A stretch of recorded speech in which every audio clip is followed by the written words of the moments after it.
두 마음이라는 제목으로 말씀 전할 때에 많은 은혜 받으시기 바랍니다. 오늘의 핵심 주제는 하나님을 사랑하는 것이 이웃을 사랑하는 것이다. 오늘 말씀은 사도 바울이 2년 동안 구류 상태에 있다가 재고소를 당하고 재변론을 하는 중에 일어난 일을 우리에게 들려주고 있습니다. 벨릭스 총독이 유대의 지도자들의 눈치를 보다가 재판을 연기한 이후 2년이 지났습니다. 사도 바울은 죄수의 신분도 아니고 또 자유인의 신분도 아닌 상태에서 2년을 보냅니다. 얼마나 답답하고 힘이 들었을지 모르겠습니다. 성경은 새로운 총독인 베스도가 부임했다는 소식을 우리에게 전해줍니다. 우리는 사도 바울에게 무슨 새로운 일이 벌어질 것이다 라는 생각을 하게 됩니다. 그런데 여전히 사도 바울의 로마행은 부정적입니다. 왜냐하면 여전히 유대 지도자들이 변하지 않았어요. 상황이 하나도 변한 것이 없습니다. 바울을 미워하고 죽이려는 그 사람들이 여전히 있어요. 베스도가 부임한 지 3일 후에 예루살렘으로 가서 유대 지도자들을 만났을 때 첫 번째로 들은 이야기가 바로 이 사도 바울에 대한 이야기입니다. 민원이죠, 민원. 총독한테 민원을 둔 거예요. 사도 바울에 대한 고소입니다. 2년이 지났지만 변한 것이 없어요. 이들은 여전히 사도 바울을 죽이려고 해요. 유대 지도자들은 2년 동안 계속해서 바울을 미워했습니다. 그리고 죽일 방법을 찾았지만 실패합니다. 왜냐하면 사도 바울을 고소해서 사형을 시키려고 했지만 유죄 판결을 받을 수가 없잖아요. 그리고 사도 바울을 암살하려고 했지만 가이사랴의 총독저에 아주 깊은 곳에 갇혀있는 사도 바울을 죽일 수가 없는 거예요. 하나님은 감옥이라는 가장 안전한 장소에, 사도 바울은 2년을 내가 이 감옥에서 뭐하고 있는 건가 생각했을 수도 있어요. 내가 복음도 제대로 못 전하고. 이 사도 바울은 엄청나게 이렇게 활동적인 사람이었잖아요. 소아시아를 이렇게 다니면서 내 집 마당같이 다니면서 복음 전했던 사람을 2년 동안 그 좁은 감옥에다가 가둬놨으니 얼마나 이 사람이 답답했을 겁니까? 그런데 하나님께서는 이 안전한 장소에 사도 바울을 이렇게 숨겨두신 거예요. 우리가 베스도에게 새로운 것을 기대하듯이 유대 지도자들도 베스도를 통해서 사도 바울을 죽일 수 있는 새로운 시도들을 하려고 합니다. 벨릭스는 안 됐지만 베스도는 할 수 있을 것 같은 거예요. 계속해서 민원을 넣는 거죠. 사도 바울이 예루살렘에서 재판을 받을 수 있도록 호의를 베풀어 주십시오. 이렇게 말하는 거예요. 예루살렘으로 올라오는 길에 이제 사도 바울을 죽이려고 가이사랴에서 예루살렘으로. 예루살렘은 사실 가이사랴는 북쪽에 있고 예루살렘은 남쪽에 있으니까 이렇게 내려오는 건데 예루살렘은 항상 올라간다고 표현해요. 왜냐면 예루살렘 이 성이 그 높은 곳에 위치해 있기 때문에 올라오는 길이라고 얘기를 하죠. 그 길에 이제 사도 바울을 죽이려고 사도 바울더러 예루살렘에서 그 재판을 받게 해달라고 계속 얘기하는 요구를 하는 겁니다. 그런데 하나님께서 베스도를 통해서 이들의 계획을 깨트리세요. 베스도는 내가 이제 곧 가이사랴로 돌아갈 거니까 그때 우리 함께 갑시다. 그래서 거기서 재판을 받게 합시다. 이렇게 얘기를 하는 거예요. 유대 지도자들은 베스도가 이렇게 호의를 베풀어 주는 거잖아요. 우리 같이 갑시다. 이렇게 얘기하는 거니까 이 베스도가 우리 편인 것 같다는 생각을 하게 되는 거죠. 사도 바울에게 사형 선고를 이 사람이 내려줄 수 있을 거다. 이렇게 생각을 하고 기대하면서 올라가게 됩니다. 베스도는 유대 총독으로 부임한 후에 첫 번째 사건, 바로 이 사건이죠. 첫 번째 민원으로 사도 바울의 사형 집행을 이렇게 청탁을 받게 되는 것이죠. 베스도는 가이사랴에 도착한 다음 날 즉시 사도 바울을 데려와서 재판을 시작합니다. 예루살렘에서 내려온 그 유대인들이 바울을 둘러싸고 여러 가지 사건으로 고소했어요. 그런데 여전하죠. 죄가 없는 사람인데 어떻게 유죄를 판결을 할 수 있겠어요. 문제는 이제 증거잖아요. 증인이나 증거가 있어야지 판결을 하는데 증인이나 증거가 이렇게 마땅치 않은 거예요. 로마는 법으로 유명한 그런 제국이었거든요. 법에 따라서 이렇게 재판을 하는데 법이 이 사도 바울을 계속해서 보호하는 거예요. 왜냐면 증거가 없으니까. 사도 바울은 수적으로 열세에 처한 상태에서 악한 공격을 계속해서 받고 있습니다. 아무 죄도 없는 상태에서 이러한 상황에 처한 것은 육체적으로도 힘들고 또 정신적으로도 많이 힘들고 어려운 일이었을 것입니다. 사도 바울은 이렇게 힘든 상황에서 계속해서 자기의 무죄를 변론하고 있어요. 유대인의 율법이나 또 하나님의 성전이나 가이사에게, 가이사는 로마의 황제입니다. 아무 죄도, 나는 어떤 죄도 범하지 않았습니다. 뭐 증거를 대보세요 이렇게 얘기해요. 증인을 데려오세요. 그런데 아무도 없어요. 아무것도 없어요. 유대 지도자들은 이 세 가지, 율법, 성전, 가이사, 요 세 가지를 걸고 넘어져서 사도 바울을 사형에 처하려고 하는데, 이 사도 바울은 거기 그 함정에, 그 올무에 걸려 넘어지지 않는 거죠. 계속해서 종교적인 문제를 정치적인 문제로 가져가려고 해요. 이 유대 지도자들은. 그런데 사도 바울은 거기에 걸려 넘어지지 않아요. 나는 계속해서 종교적인 문제일 뿐이다. 이 모든 것들은 종교적인 문제다. 로마에서 이해할 수 없겠지만 그래도 이것은 종교적인 문제이기 때문에, 정치적인 문제가 아니기 때문에 나는 죽을 이유가 없다. 사형 선고를 받을 이유도 없고 나는 유죄 판결을 받을 이유가 없다라고 계속해서 이렇게 이 사도 바울 굉장히 똑똑한 사람이니까 스스로 변론하면서 얘기하는 거죠. 베스도가 유대인들의 마음을 얻으려고 처음 이렇게 총독으로 부임한 거잖아요. 그러니까 유대 지도자들의 마음을 얻으려고 얼마나 노력을 해요.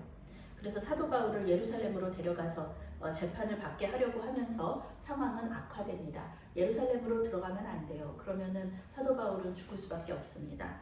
사도 바울은 그 제안을 거절해요. 그리고 내가 가이사에게 상소하겠습니다. 당신들이 이 사건을 해결하지 못하니까 나는 가이사에게 가서 상소하겠습니다 라고 요청을 해요. 이 가이사에게 가서 상소하겠다는 얘기는요, 가이사 앞에서 재판을 받겠다는 말입니다. 그것이 무슨 뜻이냐면 로마의 황제 앞에 가서 재판받겠다 이런 뜻이 아니고요. 로마로 가서 로마의 최고 법정에서 내가 재판을 받겠다라는 뜻입니다. 오늘날로 말하면 대법원에 상고한다는 뜻이죠. 이거는 아무나 할 수 있는 건 아니고요. 사도 바울이 로마의 시민권자이기 때문에 이렇게 얘기를 할 수가 있는 거예요. 사도 바울은 예루살렘에 가면 아무리 베스도 앞에서 재판을 받는다고 해도 자신에게 불리한 재판, 판결이 날 거라는 것을 알고 있었어요. 그래서 이제 로마로 가겠다는 거죠. 베스도는 사도 바울의 이러한 호소에 아주 크게 안도합니다. 이제 이 뜨거운 감자같이 쉽게 다루지 못했던 이 사건이었는데, 이 로마의 시민권자이기 때문에 내가 함부로 할 수도 없고, 그렇다고 이 유대 지도자들의 그런 요청, 민원을 해결하지 않을 수도 없고, 이런 힘든 사건이었는데 스스로 알아서 이 로마로 가겠다고 하니까 이 문제가 해결되지는 않았지만 그 문제가 떠나가니까 얼마나 좋아요. 그래서 크게 안도하면서 허락해 줍니다. 이제 사도 바울은 자신의 관할 구역 밖으로 이제 가게 되는 것이고요. 유대 지도자들도 더 이상 이 문제로 왈가왈부할 수 없게 되는 것이죠. 사도 바울은 이제 무장한 군인들과 함께 안전하게 로마로 가게 됩니다. 사도 바울이 그렇게 바라고 원했던 로마로 가게 되는 것입니다. 오늘 말씀에서 우리는 사도 바울을 미워하고 죽이려고 하는 유대 종교 지도자들의 모습 속에서 우리의 모습을 발견할 수 있어야겠습니다. 그들은 모두 존경받고 경건한 유대교의 지도자들이었습니다.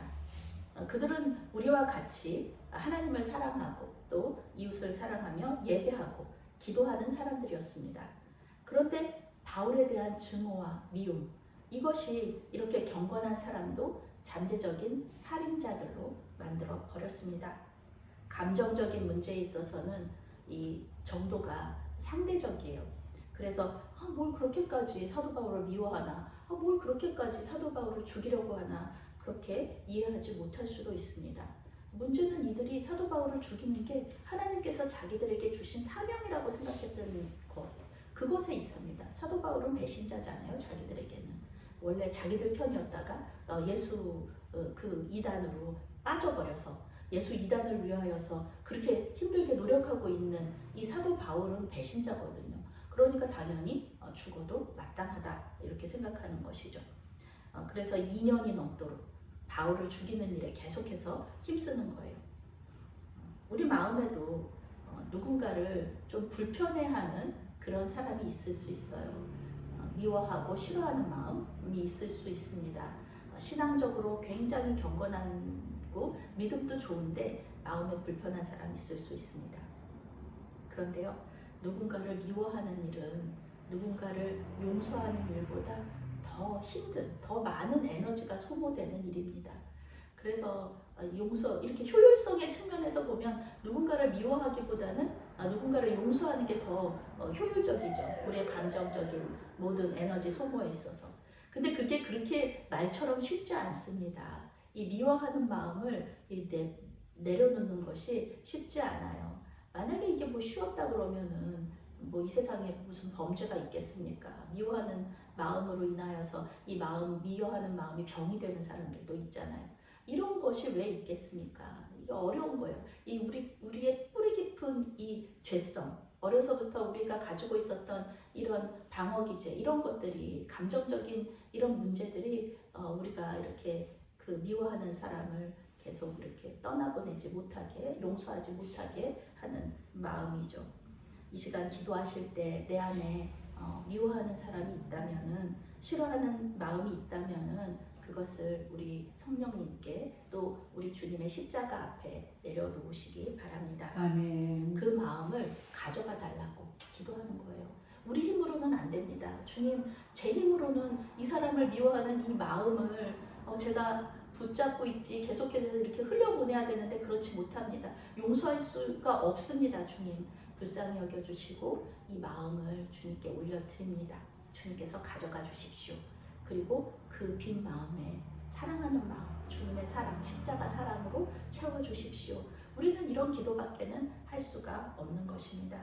우리 안에 예수님이 계시고요. 그리고 그 안에 예수님이 계시는데 그 안에 미워하는 마음이 같이 이렇게 두 마음이 있다 그러면은 이 마음이 얼마나 불편하고 힘들 것입니까? 두 마음을 함께 품을 수는 없습니다. 우리 주님을 사랑하는 마음, 그리고 이웃을 사랑하는 마음, 이 사랑의 마음 한 마음뿐이어야 되는 것이죠. 특히 이 유대 지도자들처럼, 우리 예수님을 죽인 사람들처럼 그 마음에 시기와 질투, 우리 마음에 있거든요. 시기와 질투, 다른 사람을 향한 시기와 질투가 있습니다. 그런 것들 때문에 그 사람을 미워한다면 그것은 죄가 되어서 우리 하나님과 우리를 멀어지게 만들 것입니다. 누군가를 싫어하고 미워하는 마음, 그것이 우리 안에 죄성이든지 아니면 그 사람이 우리에게 잘못한 것이든지 그 마음이 있다면 이 시간 모두 주님께 올려드리면서 주님의 손에 맡겨드리시기 바랍니다. 그런 마음이 계속해서 올라와요. 어떻게 그 마음이 이렇게 한 번에 그냥 스르르 사라지겠습니까? 그런 마음이 올라올 때마다 우리는 그 마음 그대로 하나님께 올려드리는 겁니다. 그래서 주님의 십자가 사랑으로 그 마음이 모두 녹아지고 그러면서 우리가 또 이 세상을 또 살아가는 것이 아니겠습니까? 주님의 십자가의 사랑으로 우리의 삶이 변화되고 또 우리의 많은 미워하는 데 쏟던 그 에너지들을 주님을 사랑하고 이웃을 사랑하는 데 사용할 수 있는 저와 여러분이 되시기를 바라겠습니다. 아멘. 사랑의 하나님, 우리 마음속에 누군가를 미워하고 싫어하는 마음이 있음을 이 시간 고백합니다. 우리는 모르지만 우리 마음 깊은 곳에 그런 마음이 있다면 이 시간 가져가 주시옵소서. 서로 사랑하며 살기에도 부족한 시간들입니다. 메아리교회 공동체를 사랑의 띠로 묶어 주시어서 이 힘들고 어려운 시간들을 함께 이겨나가게 하여 주시옵소서. 아멘. 예수님의 이름으로 기도합니다. 아멘.